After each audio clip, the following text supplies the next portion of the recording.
Although researchers don't yet know what causes synesthesia and why not everyone experiences it, they have been able to demonstrate that it isn't just something people make up, and that the many different types of synesthesia all have some things in common. They happen involuntarily, they're unique to each individual, and they're usually stable over time.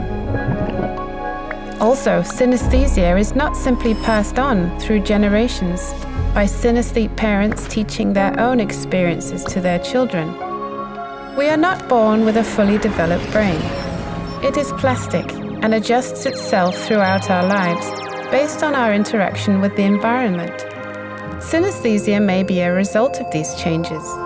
For example, synesthetes can process letters faster if they are shown in their synesthetic colors. This could be a result of learning novel categories, like the alphabet.